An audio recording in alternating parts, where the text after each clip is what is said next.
ওয়ালায়ানজাআন্নাল্লাহু মিন সুদুরি আদুইকুমুল মাহাবাতা মিনকুম ওয়ালায়াকযিফান্নাল্লাহু ফি কুলুবিকুমুল Wuhan ফাকালা Cai Lun ইয়া রাসূলুল্লাহ ওমাল Wuhan কালা হুব্বুদ দুনিয়া ওয়া কারাহিয়াতুল মাউত রাওয়াহু আবু দাউদ ফি কিতাবিল মালাহিম ওয়া কালা হাযা হাদিসুন হাসানুন সাহিহ। প্রশংসা মাত্র আল্লাহ সুবহানাহু ওয়া তাআলার, যিনি বিশ্ব জগতের একমাত্র মালিক, যিনি আমাদেরকে সৃষ্টি করেছেন, যিনি আমাদের জীবন এবং মৃত্যুর মালিক, যিনি আমাদের রাজ্জাক, যার পক্ষ থেকে রিজিক এসেছে। তিনি আমাদের কর্মবিধায়ক, তিনি আমাদেরকে সুরক্ষাকারী, তিনি আমাদের ওয়াকিল। তিনি সপ্ত আকাশের ওপর থেকে এই পুরো পৃথিবীকে অবলোকন করে থাকেন এবং তিনি আমাদের কর্ম সম্পর্কে অবগত রয়েছেন। তিনি আমাদেরকে হেফাজত করেন, তিনি আমাদেরকে সুযোগ দেন এবং তিনি আমাদের তওবা গ্রহণ করে থাকেন। আমরা সেই সত্তার প্রশংসা করি, আলহামদুলিল্লাহ। সালাতু ওয়াস সালাম প্রিয় নবী মুহাম্মদুর রাসূলুল্লাহ সাল্লাল্লাহু আলাইহি ওয়াসাল্লামের প্রতি, যাকে এই পৃথিবীতে দিন প্রতিষ্ঠার জন্য প্রেরণ করেছিলেন এবং যিনি তা করে দেখিয়েছেন এবং আমাদেরকে সেই প্রতিষ্ঠিত দিনের উপরে রেখে গেছেন এবং আমাদেরকে ওসিয়ত করেছেন যেন আমরা মৃত্যু পর্যন্ত দিনের উপরে কায়েম থাকি। আমরা যেন আমাদের দিনকে শক্তভাবে আঁকড়ে ধরি, আমরা যেন আমাদের দিন পালন করার মধ্য দিয়েই যেন পৃথিবী থেকে আমরা বিদায় হই, এমনটাই আমাদেরকে আদেশ করা হয়েছে।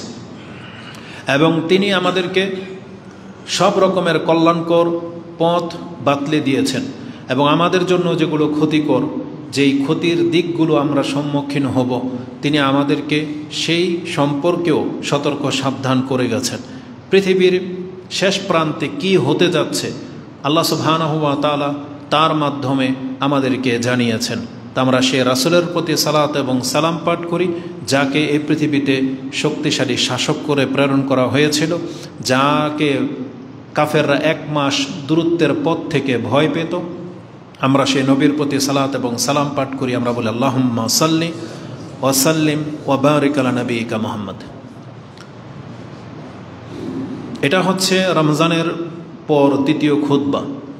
এই সময়গুলোতে আমাদেরকে যে বিষয়গুলো নিয়ে আলোচনা করার প্রয়োজন সেগুলো হচ্ছে ইস্তেকামাত, দিনের উপরে ইবাদতের উপরে টিকে থাকা, এবং যে ইবাদতগুলো আমরা প্রতিনিয়ত করি সেগুলো যেন আল্লাহ কবুল করেন। এই বিষয়গুলো নিয়ে আজকের খুতবা আমি প্রস্তুত করেছিলাম, কিন্তু আমাদের দেশের মানুষের মেন্টালিটি, অজ্ঞতা, মূর্খামির কারণে সেই বক্তব্য স্থগিত করতে বাধ্য হয়েছে। কেননা নেট খুললে আপনারা যারা আছেন আপনাদের জন্য ওই বিষয়টা বেশি প্রযোজ্য ছিল যে ইবাদতের দিকে আমরা যেন অটুট থাকি বা ইবাদতের দিকে যেন মনকে ঝুঁকাই, কিন্তু এই বক্তব্য নেটে যাবে। অধিকাংশ মানুষ যে ফাত্রামিতে লিপ্ত হয়েছে, তারা ইবাদতকে এখন নগণ্য করে দেখতেছে। এখন তাদের ডাক সুর ফিলিস্তিনে তারা জিহাদে যাবে, এটা হচ্ছে তাদের ডাক। তো আলহামদুলিল্লাহ, আল্লাহ সুবহানাহু ওয়া তাআলা কোনো না কোনো একটা ইস্যুর কারণে ইসলামের কোনো না কোনো একটা বিধানকে জাগিয়ে দেন। যেমন রাসূলুল্লাহ সাল্লাল্লাহু আলাইহি ওয়াসাল্লামের সিরাত আমরা অধিকাংশ মানুষ পড়ি না, কিন্তু যখনই কোনো কাফের দেশে রাসূল সাল্লাল্লাহু আলাইহি সাল্লামকে নিয়ে কটূক্তি করা হয় তখনই মুসলিমদের সেই চেতনা ফিরে আসে। তখন আবার দেখা যায় রাসূলুল্লাহ সাল্লাল্লাহু আলাইহি সাল্লামের মান সম্মান নিয়ে বক্তব্য পেশ করা হয়, তখন মানুষ এটাকে জানার চেষ্টা করে। ঠিক যেমনি মুসলিমদের উপরে কোনো না কোনো আঘাত আসে তখনই মুসলিমদের হুঁশ আসে যে আমাদেরকে প্রতিবাদে আসতে হবে। অথচ এই নেটের জগৎ ছাড়াও এই পৃথিবীতে সব সময় মুসলিমদের উপরে কোনো না কোনো দেশে কোনো না কোনো জায়গায় তারা অত্যাচারিত হয়েছে আর হচ্ছে, যেটা আল্লাহ 7 আকাশের উপর থেকে তিনি দেখতে পাচ্ছেন। আমরা তখন ঘুমিয়ে, আমরা তখন খানাদানা, আমরা তখন আমোদ প্রমোদ নিয়ে ব্যস্ত, কিন্তু আল্লাহ সুবহানাহু ওয়া তাআলা তিনি সব দেখতে পাচ্ছেন, আমরাই শুধু অন্ধ। কিন্তু যখন আল্লাহ আমাদেরকে দেখিয়ে দিলেন, এটা আলহামদুলিল্লাহ যে এখন পুরো বিশ্বের মুসলিমদের মধ্যে এতটুকু তো অন্তত সেন্স ফিরে এসেছে যে না, আমাদেরকে প্রতিবাদী হতে হবে। কিন্তু আফসোস, প্রতিবাদী হয়েছে তারা, কিন্তু প্রতিবাদটা কিভাবে করতে হবে সেটা এখন আর তারা তাদের আলেমদের কাছ থেকে নিচ্ছে না। তারা তাদের নবীদের সুন্নাহ কি সেটা প্রক্ষেপ করতেছে না, কোরআন হাদিস কি বলে এটা আর দেখতেছে না। এখন প্রত্যেকেই মুজতাহিদ, প্রত্যেকে এখন মানে মুফতি, প্রত্যেকে এখন মানে মুজাহিদ, তার কিছু নাই, ওকে ধাক্কা দিলেও পড়ে যাবে। ও এখন বলতেছে যে ও জিহাদে গিয়ে ও ইহুদিদেরকে কচুকাটা করবে। তো আমরা ওইদিকে যেতে চাচ্ছি না, আপনাদের আবেগ নিয়ে আমরা খেলবো না, কারণ আমরা এই নির্বুদ্ধিতা দেখেছি যে তারা তাদের আলেমদেরকে পর্যন্ত ছুঁড়ে ফেলে দেবে যদি হক কথা বলে, তার মন মতো না হলে ছুঁড়ে ফেলে দেবে। খুতবা হয়তো সবাই শোনে না, শুরু থেকে হয়তো একটু দেখে লাইক কমেন্ট শেয়ার করে দিয়ে স্কিপ করে। এই জন্য শুরুতে এ কথাটা বলে দিই, আজকে অধিকাংশ মানুষকে আমরা আপনাদেরকে বলতেছি, অধিকাংশ শ্রোতাদেরকে নেটে যারা থাকে তাদেরকে আমরা বলবো ও কাকে ফলো করে, কোন আলেমকে ও ফলো করে, ওর উল্লেখযোগ্য একজন আলেমের নাম ওকে বলতে হবে যে আমি ওনার সব ফতুয়াকে গ্রহণ করি বা ওনার দিক নির্দেশনা মোতাবেক আমি চলি। সেটা আহলে হাদিস বলেন আর হানাফি বলেন, যে কোনো মতবাদের লোক হোক, আপনি দেখতে পাবেন অধিকাংশ শ্রোতা অনুসারীরা ও নির্দিষ্টভাবে কোনো একজন আলেমকে ফলো করে না। কিছু ব্যক্তিদেরকে দেখা যায় যারা তাবলিগ করে, যারা চরমনের মুরিদ, যারা দেওয়ানবাগী আটরশি মাইজভান্ডারির মুরিদ, তাদেরকে দেখা যায় তাদের পীরকে অনুসরণ করতে, পীর যেভাবে বলে সেভাবে তারা চলে। কিন্তু পীরের মুরিদ যারা না, বিভিন্ন সংগঠনের লোক, যেমন কথিত যারা নিজেদেরকে আহলে হাদিস দাবি করেন কিন্তু প্রকৃত অর্থে আপনি আহলে হাদিস না, নিজেকে যে ব্যক্তি কোরআন সুন্নাহর দাবি করেন বলে আমি মুসলিম, কিন্তু আপনার নির্দিষ্ট কোনো ইমাম নাই, আপনি কোনো একজন শেখকে নির্দিষ্টভাবে আপনি ফলো করেন না, যার কথাটা আপনার ফেভারে চলে যায় তার কথাটাকে শুধু আপনি পোস্ট করেন। কিন্তু কালকে যদি উনি আপনার বিপক্ষের কোনো কথা বলে দেয় তখন আপনি তাকে মাদখালি বলে গালি দেন, যে হচ্ছে ইহুদি নাসারাদের দালাল, এ হয়ে গেছে সৌদি আরবের পাচাটা গোলাম, এ হয়ে গেছে রিয়াল খোর ডলার খোর, এইভাবে আপনি বলেন। তাহলে আমরা প্রথম মেসেজ থাকবে আপনি কাকে ফলো করেন, সে আলেমের ফতুয়া কি।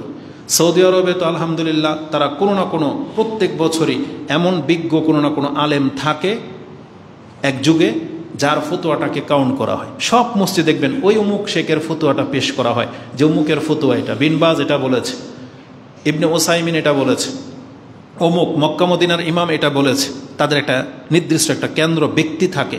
আমাদের বাংলাদেশে এরকম কোনো ব্যক্তি নাই কেন? কেন বলা হয় না যে অমুকের ফতুয়াটাকে আমি গ্রহণ করি? আমরা বেদাতীদের কথা বাদ দিলাম, আমরা যারা কোরআন সুন্নাহর দাবি করি, নিজেদেরকে আহলে হাদিস পরিচয় দেন কি দেন না, আপনার উল্লেখযোগ্য ইমাম কে? আহলে হাদিসের মধ্যে সবচেয়ে বড় ইমাম আপনি কাকে মনে করেন? আলেম কাকে মনে করেন? কার ফতুয়া আছে যে এই ক্ষেত্রে কিভাবে প্রতিবাদ জানাতে হবে? আপনার কাছে কি ফতুয়া আছে যে আপনি সিদ্ধান্ত নিয়ে নিচ্ছেন, আপনি এটা করে ফেলতেছেন, সেটা করে ফেলতেছেন? এই ক্ষেত্রে আপনার আকিদার ইমাম কোথায়? আকিদা নিয়ে কথা বললে যখনই আপনি একজন ভালো আলেমের একটা পোস্ট দিয়ে দেন, তার কথা উদ্ধৃতি দেন, এখানে যে মাঠে নামতে হবে ফিলিস্তিনের পক্ষে গিয়ে, ইহুদিদের বিপক্ষে গিয়ে কিভাবে আপনি প্রতিবাদ জানাবেন, সেটা আপনার আলেমের কি ফতুয়া আছে? আপনার কাছে কি দিক নির্দেশনা আছে? আপনি নিজে নিজে সিদ্ধান্ত নিয়ে নিচ্ছেন যে। তো এই জন্য আমরা বলবো, প্রথম আপনি আপনার কেন্দ্রবিন্দু ঠিক করেন, আপনার কিবলা কোনটা সেটাকে ঠিক করেন, আপনার ইমামকে সেটা ঠিক করেন। তারপরে তার জ্ঞান গর্ভ কোনো দলিল ভিত্তিক কোনো যুক্তি থাকলে আপনি সেটাকে ফলো করতে পারেন। তাও আবার সেটা অন্যের উপর আপনি চাপাই দিতে পারবেন না, কারণ যেহেতু আমাদের আহলে হাদিসদের নিজস্ব কোনো বোর্ড নাই, টিম নাই, একটা বৈঠক নাই যেখান থেকে একটা সিদ্ধান্ত আসে, তারা এখন পর্যন্ত সে প্ল্যাটফর্মে আসতে পারতেছে না। তা আমরা বক্তা হিসেবে আমি সাধারণ সেন্সে কথাটা বলেছি, কারণ এদেরও গায়ে লাগবে কথা বললে, কিন্তু এরা এখন পর্যন্ত এক হইতে পারতেছে না। উচিত ছিল তাদেরকে এক হওয়া, একটা টিম তৈরি করা, একটা ফতুয়া দেওয়া, যাতে করে তাদের অনুসারীরা সব এক পথে চলতে পারে। কিন্তু আমরা বড় শেখদেরকে যখন জিজ্ঞেস করি যে শেখ আমাদের কী করণীয়, তখন তারা একটা আক্ষেপ বা একটা দুঃখ ভরা একটা কথা পেশ করে, যে তারা বুঝতে পারে যে তারাও নিজেদেরকে অসহায় মনে করে, তারাও নিজেদেরকে হেয় মনে করতেছে, কারণ তারাও ভালো করেই জানে যে আমাদের এই শ্রোতাগুলা কাছে আসলে স্ট্যাটাসে ফেসবুকে একবার গরম করে ফেলবে, মনে হচ্ছে যে আমি তার অনুসরণ করি, কিন্তু সুবিধা মোতাবেক এ তার বোর্ড চেঞ্জ করে ফেলে, এ তার রূপ চেঞ্জ করে ফেলে। যে কোনো মাসলায় একটা ব্যক্তিকে আপনি কেন্দ্রবিন্দু বানাইতে পারতেছেন না। যদিও একটা ব্যক্তিকে কেন্দ্রবিন্দু বানানো আমরা বলি না যে একক ব্যক্তিকে আপনি ফলো করেন, কিন্তু আমাদের আহলে হাদিসদের মধ্যে এরকম 10-20 জন বিজ্ঞ ওলামা আছে, তাদের কথাগুলোতে আপনি সিমিলারিটি পাবেন, মিল পাবেন। তাহলে 20 জন কি বলেছে যে আপনাকে এই মুহূর্তে কি করা উচিত, কিন্তু আপনি নিজে নিজে সিদ্ধান্ত নিয়ে নিচ্ছেন। তো এটা প্রথমে বলে নিলাম। এজন্য আপনি আগে আপনার ব্যক্তি ঠিক করেন যে কার ফতোয়া মোতাবেক আপনি চলেন। আমরা বড় ব্যক্তিদের ফতোয়ার অপেক্ষায় থাকি, তাদের দিক নির্দেশনা মোতাবেক চলার চেষ্টা করি। জাতি আমাদেরকে গালি দেয়, দালাল বলুক না কি বলুক, এগুলো নিয়ে আমরা পরোয়া করি না। কারণ আমাদের মানহাজকে আমাদের ঠিক রাখতে হবে। আমরা যাদের কথা মোতাবেক চলি তাদের কথার দিকে তাকিয়ে থাকতে হবে। দিক নির্দেশনা ওদিক থেকে আসলে ওটা মেনে নেওয়াটা আপনার জন্য কল্যাণকর। আজকে হাদিসের মধ্যে সেই কথাটা থাকবে। আমি আমার ওপিনিয়নটা আপনার কাছে পেশ করে নিলাম। তো আজকের খুতবায় আমি আর ওই ইবাদতের কবুল হওয়া না হওয়া নিয়ে বলবো না। আজকে এই কিয়ামতের শেষ জামানার কিছুটা ইঙ্গিত দিই। কারণ রমজান আসার আগে আমাদের একটা বিষয় ছিল কিয়ামতের আলামতগুলো নিয়ে। ওই বক্তব্যগুলোতে প্রায় 10টা বক্তব্য আমার হয়ে গেছে। তার মধ্যে একটা আলামত হলো ফিতনা ছড়িয়ে পড়া। পৃথিবীতে কিয়ামতের আলামত হলো কিয়ামতের আগে পৃথিবীতে ব্যাপক ফিতনা দেখা দেবে। কতটা বিপর্যয় দেখা দেবে? এই ফিতনা হচ্ছে মুসলিমদের উপরে বিপর্যয়, মুসলিমদের উপরে বিপদ আপদ, মুসলিমদের উপরে নির্যাতন করা হবে, মুসলিমদেরকে হত্যা করা হবে। এই মর্মে যে হাদিস রয়েছে, রাসূলুল্লাহ সাল্লাল্লাহু আলাইহি ওয়াসাল্লাম তিনি বলেন, মানুষ হয়তো বুঝতে পারতেছে না পরিস্থিতিটা কতটা খারাপের দিকে যাবে, তবে একটু ইঙ্গিত, একটা উদাহরণ, একটা এক্সাম্পল রাসূল দিয়েছেন। সেটা কি? আবু হুরায়রা রাদিয়াল্লাহু তাআলা আনহু তিনি বলেন, আনি নবী সাল্লাল্লাহু আলাইহি ওয়াসাল্লাম ক্বালা লা তাকুমুস সাআতু হাত্তা ইয়ামুররু রাজুলু বিকবরি রাজুল ওয়া ইয়াকুল, কিয়ামত ততক্ষণ পর্যন্ত কায়েম হবে না এই পৃথিবীতে এমনও মুসলিম আছে যারা দিনের উপরে টিকে থাকতে চায়, তার উপরে এমন মুসিবত আসবে, তার রাষ্ট্রে, তার দেশে, তার সমাজে এমন বিপর্যয় দেখা দেবে, সে নিজেকে মুর্দা হওয়া পছন্দ করবে। সে তার কোনো আত্মীয় স্বজন, রিলেটেড কোনো বন্ধুবান্ধব, তার মুসলিম ভাইয়ের কবরের পাশে গিয়ে জিয়ারত করতে গিয়ে সেই কথা বলবে, ইয়া লাইতানি মাকানাহু, হায় আমার দুর্ভোগ, আজকে যদি আমি এর জায়গায় হইতাম। যেমন উদাহরণ নিয়ে নেন, আমাদের কয়েকজন শেখ ইতিপূর্বে মারা গেছে এই গত কয়েক বছরের মধ্যে। তাদের মধ্যে ধরে নেন বাংলাদেশের যারা গণ্যমান্য ব্যক্তি, তাদের মধ্যে হচ্ছে দেলোয়ার হোসেন সাইদি রাহেমাহুল্লাহ, তারপরে আব্দুল আল কাফি, তারপরে শাহাদাত খান ফয়সাল, যাদেরকে আমরা চিনি। এরকম আরও অনেক আলেমরা মারা গেছে। আমরা যারা বেঁচে আছি, এই পরিস্থিতি এখন ওই দিকে আসতেছে যে আমরা হয়তো তাদের কবর জিয়ারত করতে গেলে এই কথাটাই বলবো যে আপনি মরে গিয়ে তো বেঁচে গেছেন, আপনি যদি দেখতেন এখন দুনিয়ার পরিস্থিতি কত মারাত্মক খারাপের দিকে যাচ্ছে। তা আজকে পৃথিবী, আমরাও যারা সৎলোকেরা মারা যাব, তার পরবর্তী যে যুগটা আসবে এটা আরও খারাপ হবে। কারণ রাসূলুল্লাহ সাল্লাল্লাহু আলাইহি সাল্লাম সেদিকে ইঙ্গিত করেছেন। তার মানে একজন মুসলিম ব্যক্তি সে তখন মরে যাওয়াটাকেই কল্যাণকর মনে করবে, যদিও হয়তো আমার আপনার মৃত্যুটা হবে কঠিন মৃত্যু, কেউ হয়তো আমাদেরকে মেরে দেবে, অ্যাক্সিডেন্ট হয়তো আমরা মরে যাব, হয়তো ভূমিধস হবে, কোনো না কোনোভাবে আমরা মারা পড়ব। কিন্তু মরে যাওয়ার পরে যারা বাকি থাকবে তারা আফসোস করবে যে আমিও যদি ওই ঘটনার সাথে মরে যেতাম, এটা আফসোস করবে। এত মারাত্মক কিছু হতে যাচ্ছে না। রাসূল সাল্লাল্লাহু আলাইহি ওয়াসাল্লাম এই ভাষা ব্যক্ত করতেন না যে আমরুর রাজুলু বিকবরির রাজুল, একজন মৃত ব্যক্তির কবরের পাশ দিয়ে যখন সে যাবে তার পেরেশানিটা এতটা গভীর মনে হবে যে হায়, আমি যদি ওর মতো মৃত ব্যক্তি হইতাম তাহলে হয়তো ভালো ছিল। তার মানে এখানে দুইটা জিনিস, এক, আত্মহত্যা করা যে জায়েজ নাই, কারণ যদি আত্মহত্যা করা যায়, যদি রাসূল বলে দিত যে এক ব্যক্তি আত্মহত্যা করে ফেলবে, কিন্তু যেহেতু আমরা আত্মহত্যা করতে পারবো না, কিন্তু আমরা মৃত্যুটাকে পছন্দ করতাম যে মরে গেলেই হয়তো বেঁচে যাইতাম। এটা আপনি বুখারী এবং মুসলিমে পেয়ে যাবেন। বুখারীতে কিতাবুল ফিতনার মধ্যে 7115, মুসলিমে হাদিসটি আপনি এটাও কিতাবুল আল ফিতানের মধ্যে পেয়ে যাবেন 7137। তো বিপর্যয় এত পরিস্থিতির দিকে যাবে যে পৃথিবীতে মানুষ খারাপের সংখ্যা বেড়ে যাবে। আমি শুধু উদ্ধৃতি দিব না, কয়েকটা হাদিস বলতে হবে, এজন্য দ্রুত আমি সেদিকে চলে যাই। সময় যত বেশি দেরি হবে বা কিয়ামত যত কাছাকাছি চলে আসবে, পৃথিবীর সেই অবস্থার কথা ইঙ্গিত করা হচ্ছে। সেটা কি হবে? রাসূলুল্লাহ সাল্লাল্লাহু আলাইহি ওয়াসাল্লাম তিনি সাহাবায়ে কেরামদেরকে উপদেশ দিয়ে বলতেন যে আমি যেটা দেখতে পাচ্ছি, কি হবে তোমাদের যখন তোমরা সমস্ত মানুষগুলো, মুসলিমগুলা খারাপের মাঝে বসবাস করবে, তোমাদের চারপাশে যখন খারাপের সংখ্যা বেড়ে যাবে, কিভাবে তোমরা সেই দিন বেঁচে থাকবে। রাসূল সাহাবীদেরকে বলতেছেন কি হবে তোমাদের, এটা আমি নিয়ে ভাবি যে আমার ভয় হচ্ছে। সে ভাষাগুলো কি? আব্দুল ইবনে আমর ইবনুল আস, আমর ইবনুল আস মানে আব্দুল ইবনে আমর ইবনুল আস, আন্না রাসূল সাল্লাল্লাহু আলাইহি ওয়াসাল্লাম ক্বাল কাইফা বিকুম ওয়া বিজামানিন, কিভাবে তোমরা থাকবে ওই সময়, ওই যুগে। অথবা তিনি বলেছিলেন ইউশিকু, আমার ভয় হয়, আই ইয়াতিয়া জামানুন, তোমাদের উপরে এমন একটা যুগ আসবে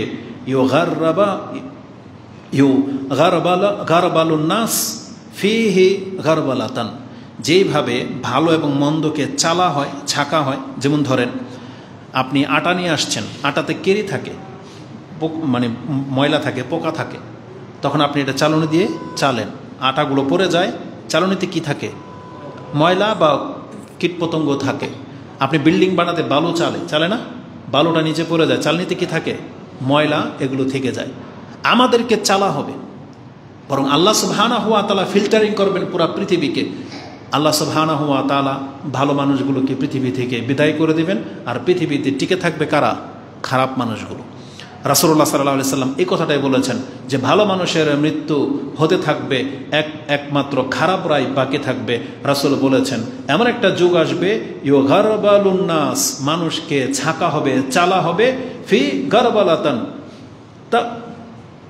তাবকু হোসালাতুন মিনান নাস, শুধুমাত্র খারাপ মানুষগুলো পৃথিবীতে বেঁচে থাকবে। তারা শুধু বেঁচে থাকবে। কাদ মারিজাত উহুদুহুম ওয়া আমানাতুহুম, যারা তোমার সাথে ওয়াদাকে ভঙ্গ করবে, তোমার আমানতকে নষ্ট করবে। তার মানে পৃথিবীর মানুষের সংখ্যা এমন ব্যাপকভাবে খারাপ হয়ে যাবে যারা মানুষের ওয়াদাকে নষ্ট করবে এবং মানুষের আমানত রাখলে আমানতকে খেয়ানত করে দেবে, নষ্ট করে দেবে। এবং রাসূল বলেছেন ওয়াখতালাফু, এবং ইখতিলাফ চরম পর্যায়ে চলে যাবে। কেউ তোমার পক্ষে পাবে না, সব ইখতিলাফ, একজনের সাথে ইখতিলাফ করতেই থাকবে। ফাকানু হা কাজা, এটা বলে দিয়ে রাসূল সাল্লাল্লাহু আলাইহি ওয়াসাল্লাম তার হাতের আঙ্গুলগুলোকে এভাবে শক্ত করে একটার ভিতরে একটা করে টাইট করে দেখায় না, এভাবে দেখিয়েছেন যে তোমার জন্য জীবনযাপন করা এরকম সংকীর্ণ হয়ে যাবে। হাতের আঙ্গুলগুলোকে যদি আপনি ঢুকিয়ে দেন, একটু ফাঁক থাকে না। তার মানে অধিকাংশ সৎ লোকের জন্য রাস্তায় চলাচল করা এতটা কঠিন হয়ে যাবে, তার জীবন এতটা দুর্বিষহ হয়ে যাবে। রাসূলুল্লাহ সাল্লাল্লাহু আলাইহি ওয়াসাল্লাম আমাদেরকে সেই দিকে ইঙ্গিত করেছেন। আজকে ওই পরিস্থিতি হয়তো এখন পর্যন্ত আমাদের উপরে আসে নাই। একটু আগে গাড়ি দিয়ে যখন আসতেছিলাম, আমাদের ভাই জিজ্ঞেস করেছেন ইমাম মেহেদী দাজ্জাল আসার সময় কি খুব কাছাকাছি চলে আসছে? তখন আমি বললাম আমরা তো আর ওই আমাদের মুফতিদের মতো না, যারা ডেট সহ বলে দিতে পারে। আর এই লাঞ্ছিত জাতি তারপরেও তাদেরকে গ্রহণ করে। 2022-এ নাকি কিয়ামত হয়ে যাবে, দাজ্জাল মেহেদী সব চলে আসতেছে, তারপরে এত কিছু করে ভাইরাল হয়ে গেল, কোথায় খবর নাই। কিছুদিন আগে সে চলে গেছে আরব দেশে, বলতেছে ওখানে গিয়ে ভিডিও করেছে, আপনারা জানেন না আমি কেন আরব দেশে আসছি? কারণ ইমাম মেহেদী আসার সময় হয়ে গেছে। লজ্জাও নাই, এভাবে কথা বলে। কয়দিন পরে দেখলাম আবার বাংলাদেশে এসে বলতেছে আমি এখন চিটাগাং যাব, ওখান থেকে কি হবে? গাজওয়াতুল হিন্দ চিটাগাং থেকে শুরু হবে। বোঝেন কথাবার্তা। এখন বলতেছে যে 2025 সালের উপরে কি, ওদিকে আমরা যেতে চাচ্ছি না। তো মানুষ এদেরকে নিয়েই পড়ে আছে, আর এরাই অধিকাংশ মানুষকে গুমরাহ করে ছেড়ে দিচ্ছে।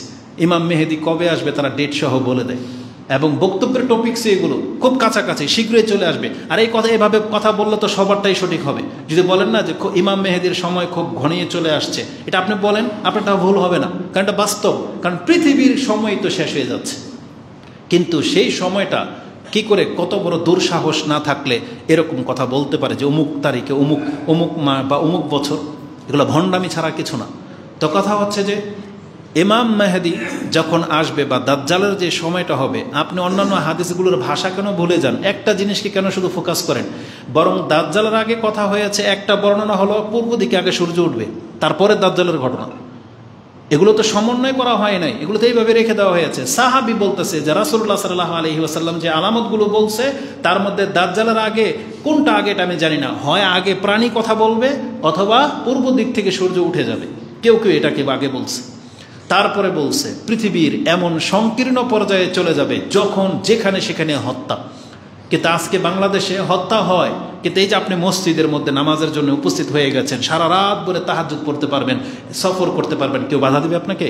এখন কি বম্পিং হয় বাংলাদেশে? তার মানে আপনি এখন নিরাপত্তায় আছেন। এইভাবে পৃথিবীর বহু রাষ্ট্র নিরাপত্তায় আছে, শুধু ফিলিস্তিন, ইন্ডিয়া, মায়ানমার এগুলোতে হচ্ছে। কিন্তু এই পরিস্থিতিটা পুরো পৃথিবীর মুসলিমের সাথে হবে। বলা হয়েছে মুসলিমদের জন্য জীবন সংকীর্ণ হয়ে যাবে। এটা শুধু ফিলিস্তিনের ঘটনা না, এটা আপনার বাংলাদেশেও ঘটবে, এটা ইন্ডিয়াতে ঘটবে, এটা আপনার সৌদি আরবের মতো জায়গায় পর্যন্ত ঘটবে। আজকে সৌদি আরব, কাতার, কুয়েত, দুবাই, তাদেরকে শান শৌকতের সাথে দেখতে পাচ্ছেন। বেশি দিন এই নিয়ামত আল্লাহ সুবহানাহু ওয়া তাআলা স্থায়ী রাখবে না, তারা খারাপ হওয়া শুরু হয়ে গেছে। তারা খারাপ হওয়া মানে তাদের বিপদকে ডেকে আনতেছে, এটাও হাদিসে আছে, একটু পরেই বলবো। পৃথিবী এত সংকীর্ণ হয়ে যাবে, ইমাম মেহেদী যে যুগটা মানুষ প্রত্যাশা করবে যে সহ্য জুলুম আর সহ্য হচ্ছে না, আল্লাহ সুবহানাহু ওয়া তাআলা একজন ন্যায়পরায়ণ শাসক কেন আমাদের কাছে পাঠায় না, ওই তখনকার ঘটনা এটা। কিন্তু তার আগে আপনার জীবন অতিষ্ঠ হয়ে যাবে। বলা হয়েছে দাজ্জাল আসার আগের যে সময়টা হবে কয়েক বছর বৃষ্টি বন্ধ হয়ে যাবে, কয়েক বছর তারপরের দুর্ভিক্ষ শুরু হয়ে যাবে, খাদ্যের ঘাটতি দেখা দেবে। দাজ্জালকে মানুষ এমনিতে গ্রহণ করে নেবে না, দাজ্জাল তো আসবে একটা পীরের ভেষ, ও তো আল্লাহর ওলি। দাজ্জাল কি আছে? রাসূল সাল্লাল্লাহু আলাইহি ওয়াসাল্লাম দুই ব্যক্তিকে তাওয়াফ করতে দেখেছেন, প্রথম ব্যক্তি দ্বিতীয় ব্যক্তি। বলছে প্রথম ব্যক্তিটাকে যার শরীরে ঘাম ঝরতেছে, একটু লম্বা চুল, গেটিটা উঁচা, তখন বলতেছে এটা হচ্ছে ঈসা মাসিহ। বলছে পরের যে তাওয়াফ করতে দেখলেন, বলছে এটা কে? বলছে এটা মাসিহুদ দাজ্জাল, এ কোকড়ানো চুল, এটা হচ্ছে দাজ্জাল। তাহলে কাফের কি তাওয়াফ করে? ও মুসলিম রূপে আসবে, আল্লাহর ওলি রূপে আসবে, বলবে যে আমি আল্লাহ, নিজে ডাইরেক্ট আল্লাহ দাবি করবে। দাজ্জাল এটা করবে না, যেটা আমাদের পীরেরা দাবি করে, যে ওরা এখন আংশিক মুর্দাকে জিন্দা করে দিতে পারে, আপনাকে রিজিকে বাড়াই দিতে পারে। আর ও বড় দাজ্জাল বড় পীর হয়ে আসবে, আর ও বলবেন আমি আল্লাহর ওলি, ডাইরেক্ট বলবে আমি আল্লাহ। ও বলবে বৃষ্টি হতে বৃষ্টি ঝরে যাবে। আল্লাহ এই ক্ষমতাকে দিয়ে রেখেছে। তার মানে সেই দুর্ভিক্ষের কবলে পড়েছেন আপনি, এখন আপনি ডিসাইড করে নিচ্ছেন যে মেহেদির সময় চলে আসছে। এটা কত বছর লাগবে এটা আল্লাহ সুবহানাহু ওয়া তাআলা ভালো জানে। এটা হতে পারে 2, 4, 5, 10 বছরের মধ্যে হয়ে যাবে, আবার আল্লাহ চাইলে এটা 2, 1, কয়েকশো বছর পরেও হতে পারে। কিন্তু এটা আপনি আলামত দেখে তো ডিসাইড করতে পারেন না। ধোঁকা খেয়ে যায় না এদের বক্তব্যের ধরন দেখে। আপনার কাছে মনে হবে যে পরিস্থিতি এতটাই ঘোলাটে হয়ে গেছে, না এখনো এতটা ঘোলাটে হয় নাই, এখন পর্যন্ত তাওয়াফ হয়, এখন পর্যন্ত হজে আপনি যেতে পারতেছেন। কিন্তু সেই সময়টার মধ্যে এতটা ক্ষমতা মানুষের থাকবে না, জীবন সংকীর্ণ হয়ে যাবে। রাসূল কি বলেছেন? তোমার জীবন এতটা সংকীর্ণ হয়ে যাবে তুমি পথ চলতে পারবে না। হ্যাঁ, কারো কারো জীবন এতটা সংকীর্ণ হয়ে গেছে, কিন্তু এটা ব্যাপক পর্যায়ে হবে। আজকে আমাদের সমাজে গতকালকে রাতের 1:30 বাজে লাইভ আপনি দেখবেন করেছি, আমাদের যেখানে বসবাস করি তার পাশে অনুষ্ঠান করেছে, রাতের 1:30 পর্যন্ত তারা গান বাজিয়েছে। কত নির্বোধ, এদেরকে আমরা গালি দিতে আমাদেরকে লজ্জা লাগে যে নির্বোধরা বলতেছে এখন এগুলোর বিপক্ষে বলার সময় না, এখন জিহাদের সময়। এখন যে গান শোনে শুনুক, জেনা করে করুক, যে মদ খায় খাক, যে নামাজ না পড়ে না পড়ুক, এগুলো নিয়ে আপনার কথা বলবেন না, এখন জিহাদের ডাক দিতে হবে। বোঝেন ভাষা? তো এটা কাদের ফতোয়া? এর ওস্তাদকে যারা এই যে এগুলো লিখে ফেসবুকের মধ্যে, নেটের মধ্যে শুধু আপনি দেখতে পাবেন, বলতেছে এক বাপের বেটাও যে আমরা যদি এখন ইসরায়েলের পার্শ্ববর্তী রাষ্ট্র হইতাম তাহলে ইহুদিদেরকে দেখিয়ে দিতাম। আরে তুমি তোমার পার্শ্ববর্তী রাষ্ট্র ইন্ডিয়ারে কিছু দেখাও, তোমার ঘরের লগে মন্দির, ওদের কিন্তু কিছু কইতে পারো না। আর তুমি যাচ্ছ এই এত শত কিলোমিটার পার হয়ে ইসরায়েলে। তোমার চাইতে বহু বড় জাজবাওয়ালা ইমানদার এখনও তো মিশরে আছে, নাই? ইয়েমানে নাই? সৌদি আরবে নাই? তারপর তার পার্শ্ববর্তী রাষ্ট্র কি তুরস্ক না? তাদের মধ্যে কি মুসলমানরা কি সব কি ওই সব ওহাবি? তুরস্কের সব ওহাবি? তোমার মিশরের বাপদাদারা কি সব ওহাবি? নাকি তারা তোমাদের মাযহাবেরই লোক? তো তারা কেন চুপ করে বসে আছে? তাদের বর্ডারই তো ইসরায়েল। তো এখান থেকে বড় বড় ফতোয়া কথা বলে, আর আমরা এগুলো বলতে গেলে বলবে যে এই যে এরা এই ইসরায়েলের পক্ষে, এরা ফিলিস্তিনের বিপক্ষে। যেখানে আমাদের নবীদেরকে হত্যা করেছে ইহুদিরা, আপনাকে ছাড়বে? আমাদেরকে ছাড়বে? তাহলে আমরা ইহুদিদের দালাল? যেখানে আমাদেরকে আমাদের কোরআন দিয়ে আল্লাহ সুবহানাহু ওয়া তাআলা জানিয়েছে ইহুদিদের চরিত্র সম্পর্কে, যে ইহুদিরা তোমাদের নবীদেরকে পর্যন্ত ছাড়ে নাই। আমাদের নবী মুহাম্মদুর রাসূলুল্লাহ সাল্লাল্লাহু আলাইহি সাল্লামকে ইহুদি বিষ খাওয়ায় নাই? তাকে কি উপর থেকে পাথর ফেলে দিয়ে মেরে দিতে চায় নাই? তার মানে একজন মুসলমানের গায়ে রক্ত থাকতে ও কি করে ইহুদিদের দলের হইতে পারে? এই নির্বোধ ইহুদিই চিনে না। ও নিজেই কিন্তু ইহুদির মতো চুল কাটে, ও নিজেই এখন পর্যন্ত ইহুদি নাসারাদের মধ্যে প্যান্ট শার্ট পরে, ও নিজেই বোঝে না যে ইহুদিকে। একটা সময় আসতো যখন বলতো যারা শিয়া, অথচ নিজেই শিয়া চিনে না। শিয়ার মতো আচরণ ওর। নামাজ আর আজানের আগে আসসালাতু আসসালামু আলাইকা ইয়া রাসূলুল্লাহ, তারপরে বলতো আল আল অলি অলিউল্লাহ, আল আলী অলিউল্লাহ। এটা হচ্ছে শিয়াদের ডাক। আর এই সমস্ত গুমরারা দেয়, অথচ ও আমাদেরকে কয় শিয়া। তো দুঃখ লাগে না? ওই যে আমাদের শেখেরা মাঝে মাঝে বলে ইমাম দোয়া করতেছে মোনাজাতে, আল্লাহ তুমি আমাদেরকে বেদাত থেকে মুক্ত রাখো, অথচ করতেছে ও বেদাত। বুঝেন? তো এরকম হয়ে গেছে অবস্থা। তো আল্লাহ সুবহানাহু ওয়া তাআলা বলেছেন পৃথিবী এতটা সংকীর্ণ হয়ে যাবে যে মুসলিমদের নিঃশ্বাস ফেলাটা কঠিন হয়ে যাবে, এতটা মারাত্মকের দিকে যাচ্ছে। তখন রাসূলুল্লাহ সাল্লাল্লাহু আলাইহি ওয়াসাল্লাম বলেছেন এত কঠিন যখন হয়ে যাবে তখন তোমরা কি করবে? তখন রাসূল সাল্লাল্লাহু আলাইহি ওয়াসাল্লামকে জিজ্ঞাসা করা হয়েছে ওয়া কাইফা বিনা ইয়া রাসূলুল্লাহ, ওই সময়ে তাহলে আমরা কিভাবে টিকবো, কিভাবে চলবো, আমাদেরকে দিক নির্দেশনা দেন। তখন রাসূলুল্লাহ সাল্লাল্লাহু আলাইহি ওয়াসাল্লাম বলেছেন আমি তো আসলে ছোট, তো এই জন্য আমার রাগ করা না করা কিছু যায় আসে না, কারণ আমার তো অনুসারী না আপনারা। বাংলার জমিনের কয়জন লোক বা আমাদের কথা শোনে? আপনি আপনার রাসূলের কথা শুনেন কিনা দেখবেন আজকের খুতবার পর, আপনার চরিত্র ঠিক থাকলে। রাসূল সাল্লাল্লাহু আলাইহি ওয়াসাল্লাম যে দিক নির্দেশনা নিয়েছে, আপনি কিতাব খুলে সেখান থেকে নিন, আমাদের কাছ থেকে নিন না। হাদিস আমি নাম্বার সহ আপনাকে বলে দিই। আবু দাউদে কিতাবুল মালহামা যুদ্ধের অধ্যায়ে রয়েছে 4342। ইবনু মাজাতে হাদিসটি কিতাবুল ফিতনায় রয়েছে 3975। রাসূল সাল্লাল্লাহু আলাইহি সাল্লাম বলেছেন, ফিতনার সময় তোমরা কিভাবে চলবে? তাখুযুনা মা তারিফুন, তোমরা যেগুলো জানো কোরআন হাদিসের মতে, যেগুলো কোরআন হাদিস সম্মত সেগুলো গ্রহণ করো। ওয়াতাজারুনা মা তুনকিরুন, যেগুলোকে তোমরা অপছন্দ করো সেগুলোকে তোমরা ছাড়ো। একটা মানুষের কাছে, মুসলিমের কাছে গান বাজনা, নেশা, মহিলা নিয়ে উন্মুক্ত রাস্তায় চলাচল করা, মিটিং মিছিল করা, এটা কে বলবে এটা ভালো কাজ? কে বলবে এটা ভালো কাজ? রাসূল বলেছে, যেটাকে তোমরা মন্দ হিসেবে জানো, ইসলামে নাজায়েজ হিসেবে জানো, সেগুলোকে ছাড়ো, সেখান থেকে বাঁচো, এটা বলে দেওয়া হয়েছে। তারপরে বলা হয়েছে তুকবিলুনা আলা আমরি খাসাতিকুম, তোমাদের মধ্যে যারা খাস তাদের কাছ থেকে কথা গ্রহণ করবে। আমাদের মধ্যে খাস কারা? আমাদের ইমামরা। আমাদের মধ্যে খাস কারা? আমাদের নেতাদের মধ্যে যারা ভালো তারা। আমাদের আলেমরা হচ্ছে আমাদের সমাজের খাস, যারা বিজ্ঞ বিচক্ষণ জ্ঞানী তারা হচ্ছে আমাদের কাছে খাস। আল্লাহ সুবহানাহু ওয়া তাআলা রাসূল সাল্লাল্লাহু আলাইহি ওয়াসাল্লামের মাধ্যমে আমাদেরকে জানিয়েছেন, অতুকবিলুনা আলা আমরা খাসাতিকুম, তোমাদের খাস ব্যক্তিদের কাছ থেকে যে কথা আসবে তোমরা সেটা গ্রহণ করো। ওয়াতাজারুনা আমরা আম্মাতিকুম, আর তোমাদের জনসাধারণরা যা করে তাকে ছুঁড়ে ফেলে দাও, তা থেকে বেঁচে থাকো। আজকে জনসাধারণের ডাক এটা, যা খুশি তা। একটা মোবাইল পেয়ে গেছে, টিকটক বানায়, একটা পেজ খুলে নিয়েছে, সে দোকানে দোকানে গিয়ে প্রতিবাদ শিখায়। কিভাবে? নিজে সে কোকাকোলা 20 টাকা দা কিনে এটাকে ঢেলে সে প্রতিবাদ করলো। আপনি তো নিজের 20 টাকা নষ্ট করলেন। উচিত কি ছিল? কোকাকোলার প্রতিবাদ কি এমনি জানায়? আপনারা কি চিনেন না কোকাকোলাটা কোত্থেকে সাপ্লাই হয়? ওই ফ্যাক্টরি কি আপনাদের চোখে পড়ে নাই? আপনি চিনেন না যে কে কোন অঞ্চলে বাস করে? চিনেন না এদেরকে? আপনার অঞ্চলে যদি কোনো ফ্যাক্টরি থাকে, নাকি আপনি অন্ধ? তাহলে কোকাকোলা যেই জায়গাতে ফ্যাক্টরিটা আছে আপনি কি চিনেন না? বাংলার মানুষ, আপনি গণভবন, সংসদ ভবনে চলে যেতে পারেন, আর আপনি বান্দরবন পর্যন্ত চলে যেতে পারেন আল্লাহর নিদর্শন দেখার জন্য। কোকাকোলার কোম্পানিটা কোথায় সেটা আপনি চিনেন না? যান, গিয়ে কি করেন? যা করার করেন, ওখানে গিয়ে করেন।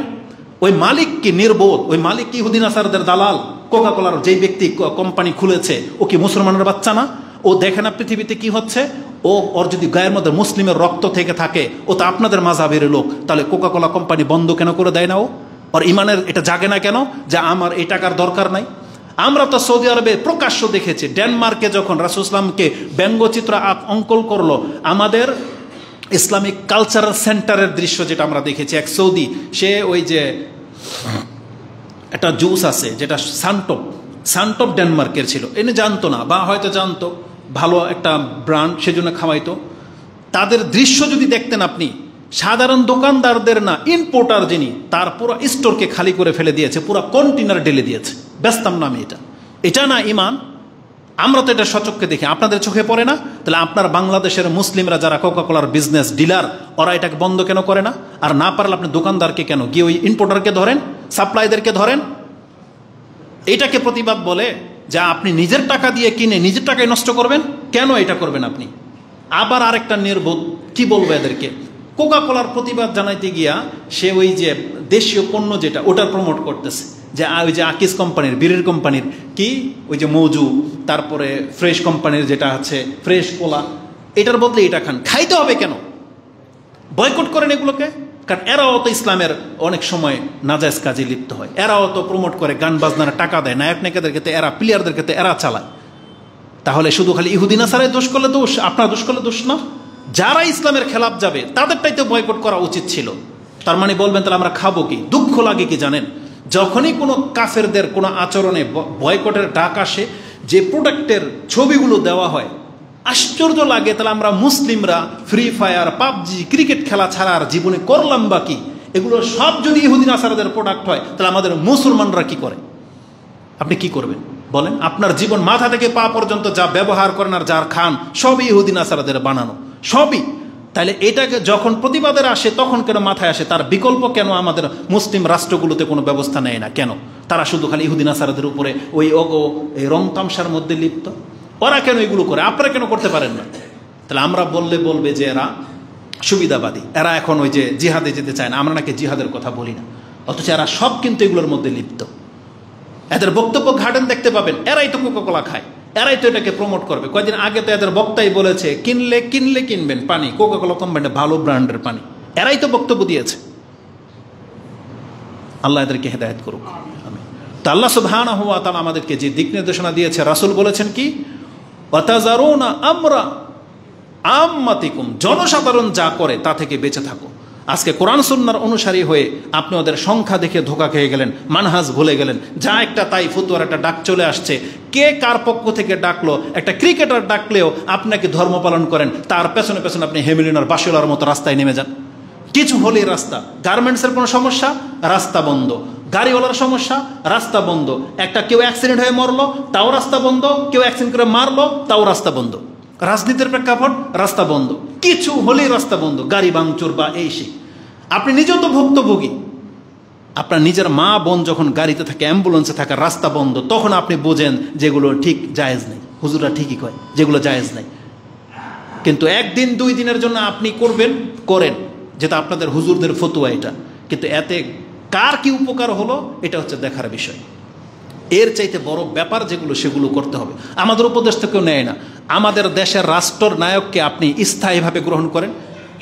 বাংলাদেশে ভোটাভুটি যারা চায়, গণতন্ত্রের সিস্টেমে যারা ইলেকশন চায়, এরা হচ্ছে এই জাতির জাতি, এরা হলো হিংসুক, এরা হলো সব চোরবাটপার, লুটতারাজকারী।